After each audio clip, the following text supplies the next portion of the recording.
Oi, pessoal, tudo bem? Voltando aqui para a nossa quarta aula, a gente vai falar um pouquinho sobre as práticas de organização e gestão da escola. Eu aproveitei essa aula para falar sobre um tema que é bem importante para mim, que foi um pouquinho da temática da minha pesquisa de doutorado, que eu pesquisei um pouquinho sobre violência dentro da escola. Mas antes, eu acho que é bem importante que a gente pense juntos, né? Qual é o objetivo da escola, né? Dentre os materiais que eu selecionei para vocês, tem uma pastazinha lá do Teams, eu botei assim, links de vídeos no YouTube.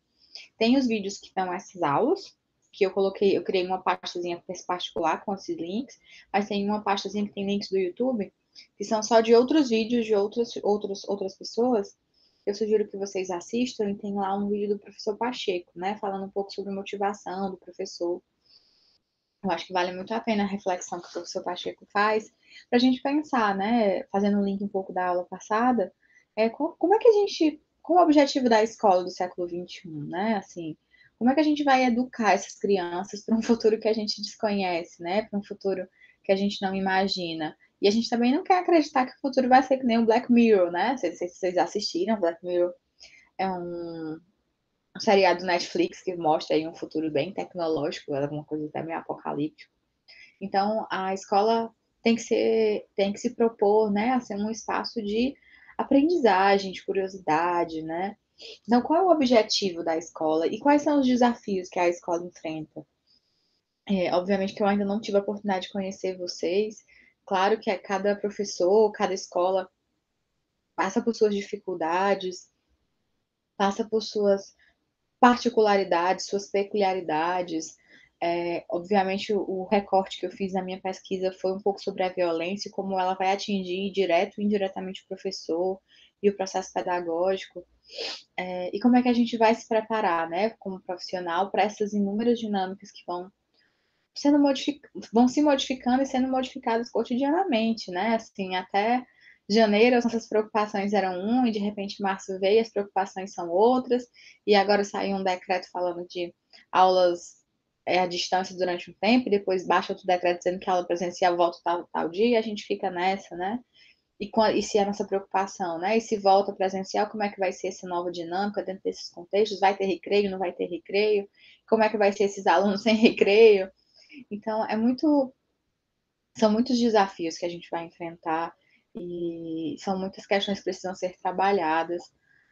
Espero que um pouco dessas reflexões, né, que eu espero trazer, ajude, se não com as respostas, porque a gente precisa ver que geralmente uma pesquisa científica traz mais perguntas do que respostas, ajude pelo menos no método científico, né, que se propõe principalmente a ser um método de pensamento, um método reflexivo. E quando a gente pensa na organização, quando a gente pensa na escola, né, o que seria a escola como instituição, a escola é um espaço que cria e busca, né, assegurar condições organizacionais, operacionais, pedagógicas, didáticas para o bom desempenho do professor, dos alunos em sala de aula, de modo a se obter sucesso nas aprendizagens. Então é importante que fique claro aí essa tríade, né, professor, aluno e sucesso nas aprendizagens. Embora esse texto vá destacar a questão do aluno do professor, dentro do meu processo de doutorado, eu destaquei muito a questão dos profissionais da educação, né? Eu considero que todo mundo que faça parte do corpo da escola é um profissional de educação, né? Assim, desde a portaria, do primeiro contato que a criança tem ao entrar na escola, todo mundo ali é responsável pela educação. Então, eu considero que todo mundo que faz parte da escola, do faxineiro ao diretor, todo mundo também é responsável pela educação. Todo mundo tem que ser considerado como responsável pela educação e tem que ser treinado para isso, né? Tem que ser tem que entender e ser capacitado para fazer esse trabalho. Eu trouxe a apresentação igual, né? Como eu apresentei no dia, então tem umas fotinhas da minha família. Começo com essa frase, né? Em que tempos são esses em que temos que defender o óbvio?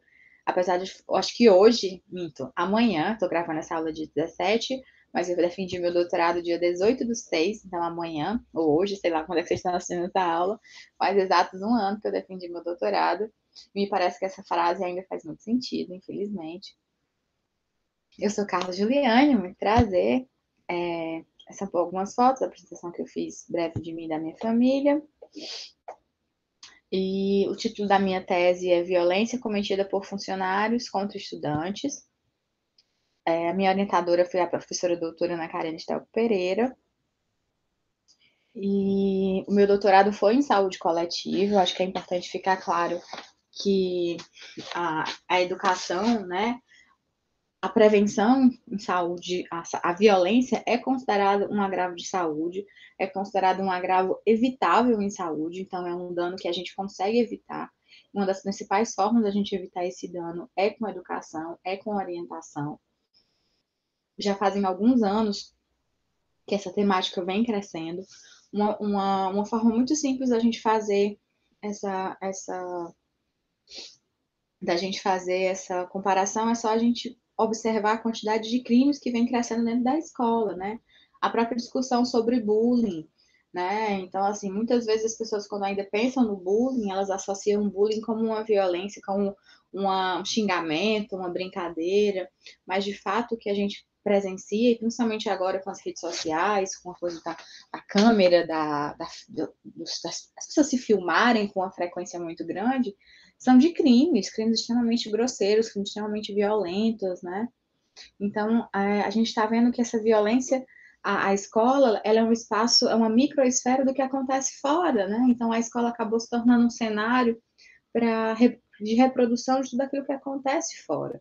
E quando a gente cuida dessas crianças, quando a gente cuida desses adolescentes, a gente também está cuidando da sociedade.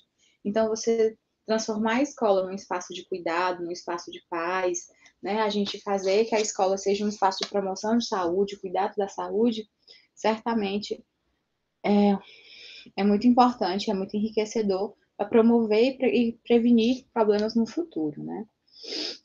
Então, a escola, ela é um espaço, como a gente vem discutindo, que é um espaço para ser de aprendizagem. Para essa aprendizagem acontecer, eu preciso de questões estruturais, né, como estrutura física, eu preciso de uma série de profissionais no qual o professor ele vai se destacar como um ser, né, como um sujeito principal como uma figura principal nesse cenário, embora vários outros profissionais sejam importantes e essenciais nesse processo.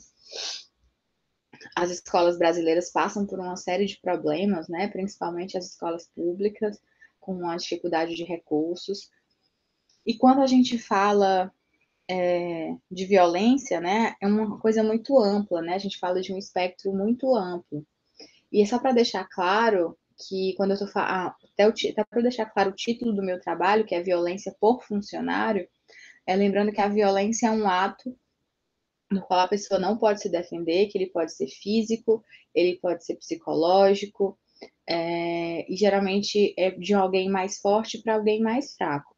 A gente trabalha com dois conceitos, que é o conceito dos maus tratos infantis, que é quando um adulto, né, um familiar, ele geralmente maltrata uma criança, e a violência por professor, ela também pode se enquadrar dentro dos maus tratos infantis, por isso que a gente criou essa bolinha, né, que é quando uma pessoa mais velha, que detém poderes sobre a criança, no caso qualquer funcionário, como um professor, ela também detém poderes sobre a criança e comete algum tipo de violência contra esse mesmo.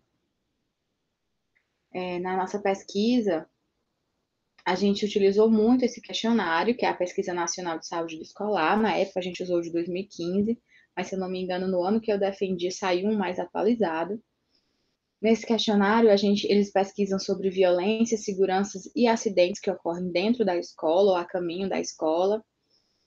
Eles investigam envolvimento em brigas com armas, agressão por adultos da família, envolvimento em brigas, lesões ou ferimentos sofridos, violências no trânsito, bullying, como citei, e também casos de envolvimentos em relações sexuais forçadas, né? A minha tese de doutorado foi dividida em 3 trabalhos, que eu vou apresentar para vocês. A primeira é uma revisão de literatura, a segunda, e os outros 2 trabalhos são artigos que foram feitas pesquisas inéditas, né?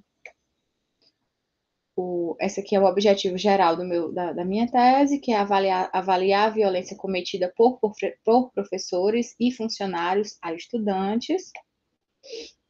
O meu trabalho foi dividido em 3 fases que vocês vão ter a oportunidade de conhecer em cada artigo. Vou apresentar para vocês agora como é que foi feito o meu trabalho. A primeira parte foi feita a partir de uma revisão de literatura, em que eu li alguns artigos, que eu vou apresentar para vocês daqui a pouco. Mas a minha pesquisa ela foi feita em vários estados do país. A minha pesquisa ela contemplou 1.268 estudantes, dos quais a média de idade era de 13 anos, dos quais 52% é do sexo feminino, todos eram de escolas públicas entre o sexto e o nono ano, e a maioria deles apresentavam quadros de vulnerabilidade social. A maioria dessas crianças eram de Curitiba, 65%, mas também tínhamos crianças de São Paulo, São Carlos, que é uma cidade de São Paulo, Pouso Alegre, e aqui de Fortaleza a gente tinha 11% dessa nossa amostra. Para fazer a coleta de dados, eu utilizei o EV, que é uma escala de violência escolar, e que nessa escala de violência escolar, a gente também avaliou bullying, que foi o doutorado de uma outra colega, e a gente avaliou a escala de vitimização de funcionários, que foi exatamente o meu doutorado, né? Então, essa escala, ela contempla essas duas categorias, que a gente fez perguntas como essas que estão aí, que vocês estão vendo, do tipo, se nos últimos 6 meses algum funcionário da sua escola destruiu seus materiais de propósito, roubou ou furtou seus materiais. E se sim, né, quais foram a frequência que isso aconteceu. Todos os estados em que houve uma pesquisa, houve aprovação do Comitê de Ética em Pesquisa. Todos os participantes assinaram um termo de consentimento livre e esclarecido, como o trabalho envolvia crianças, os pais assinaram o termo de consentimento livre e esclarecido e as crianças assinaram o termo de assentimento, que é o procedimento que ocorre quando a gente faz trabalhos com menores de idade. E o resultado da minha tese são exatamente esses 3 artigos que a partir de agora eu vou apresentar para vocês, tá bom? O primeiro trabalho, né? O primeiro trabalho é intitulado Violência cometida por professores e funcionários contra alunos, uma revisão sistemática. Como a gente já conversou um pouquinho sobre o papel da escola, né? Na escola há sim um protagonismo de professores e funcionários, né? Nesse papel, já há algum tempo. Na escola, desde 1827, principalmente aqui no Brasil, ainda na época que Dom Pedro era imperador, foi proibido o uso de violência, foi proibida a palmatória. Mas mesmo assim, a gente ainda tem casos registrados, né, de violência dentro das escolas. Em 2017, a OMS trouxe como a questão da violência escolar feita por professores e funcionários é uma preocupação global. Eu não sei se vocês sabem, mas existem alguns estados, nos Estados Unidos, que usam ainda a palmatória, que ainda usam recursos como humilhação, e que se os pais não querem que seus filhos recebam a palmatória, eles precisam mandar cartas por escrito, porque é uma prática comum nas escolas americanas, né? E acredita-se hoje já existem muitos estudos que apontam como a violência ela vai afetar a aprendizagem.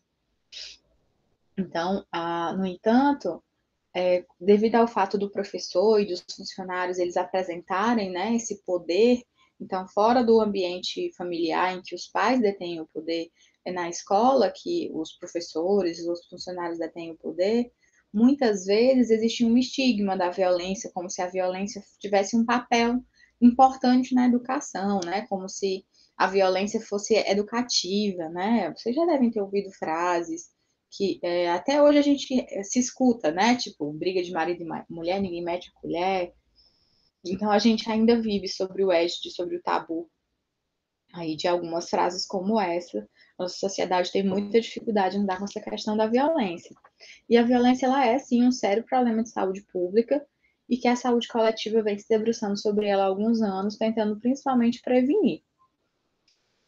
Então, a partir de protocolos já bem estabelecidos, como o protocolo PRISMA, foi feita uma revisão de literatura a partir de 2 perguntas geradoras, né? A primeira delas, quais foram os estudos realizados sobre violência por parte dos funcionários das escolas aos estudantes e quais são os instrumentos utilizados para rastrear esse tipo de violência esse tipo de violência. Essas foram as duas perguntas que rastrearam, que balizaram a nossa pesquisa. A gente fez a pesquisa a partir do periódico CAPES. Na nossa primeira rastreio, a gente encontrou 82, nossa primeira rodada de pesquisa, né? 82 artigos foram excluídos a partir da avaliação de resumo. Em seguida, a gente fez a leitura na íntegra de 48 artigos. Em seguida, a gente excluiu mais 23 artigos. A nossa amostra final conteve apenas 25 artigos, que é os artigos que contemplam a nossa revisão desse artigo. Então, o nosso artigo ele tem 25 estudos. Esses estudos vão de 2002 a 2014. A maioria dos países que fizeram esses estudos, eles têm de médio a alto IDH, então são países que têm alto índice de desenvolvimento humano, que a gente considera um problema, porque a gente sabe que a maioria dos países que têm altos índices de violência contra estudantes são países de baixo desenvolvimento humano. Então, vocês vão ver que a maioria dos países que têm estudos são Israel, os Estados Unidos e Taiwan, por exemplo. A revista que mais teve estudos sobre esse tema foi a Children Abuse Negligence. A maioria dos estudos eram estudos quantitativos e estudos transversais. A maioria deles faziam pesquisas com questionários, né, que as próprias pessoas preenchiam. A maioria dos estudos pesquisavam violência física, psicológica, emocional e sexual. E os estudos utilizaram cerca de 23 instrumentos. Então, cada estudo basicamente utilizou um instrumento diferenciado. A gente só teve 2 instrumentos que se repetiram. O que a gente discutiu, né? Que é um número muito baixo de estudos, né? Então, realmente é uma temática que se pesquisa ainda muito pouco, né? Ainda é um tabu, como a gente já tinha conversado na introdução, mas que existe sim um alto número de vítimas, né? A gente percebeu que mesmo nos países de alta renda, ainda existe um número muito significativo de alunos que são vítimas, né? A maioria dos estudos ainda são qualitativos, né? Então, realmente, a maioria deles foram a partir de entrevistas. A gente precisa ter uma maior compreensão da temática, né? Porque tantos funcionários, né, tantos professores ainda vitimizam esses alunos. É muito importante que a gente possa desenvolver instrumentos específicos. O que a gente observou é que os instrumentos não foram desenvolvidos para rastrear a violência contra estudantes, eles apenas eram uma questão que trazia isso, então, de fato, a gente nem tem certeza se o aluno estava se sentindo vítima da violência, se aquilo realmente que estava acontecendo era uma violência, né? Então, realmente, a gente percebeu que é uma temática que precisa e merece ser investigada. Então, como considerações finais, a gente traz que a gente precisa ainda investigar muito essa temática, né? São muito poucos números de estudos, mas os poucos estudos que a gente encontrou falam que é uma temática que vem, que a escola é para ser um espaço de desenvolvimento, que a escola é para ser um espaço de crescimento, e por conta disso a gente precisa entender um pouco melhor ainda o que está acontecendo dentro das escolas. Agora eu vou apresentar para vocês os estudos com aquela população que eu apresentei para vocês, né? Esse primeiro estudo, eu vou apresentar, lembrando para vocês que foi feita com aquela população, né? 1.200 e alguma coisa de estudantes. Nesse caso, é importante eu diferenciar para vocês o que é violência escolar do que é violência na escola, tá? Então, existem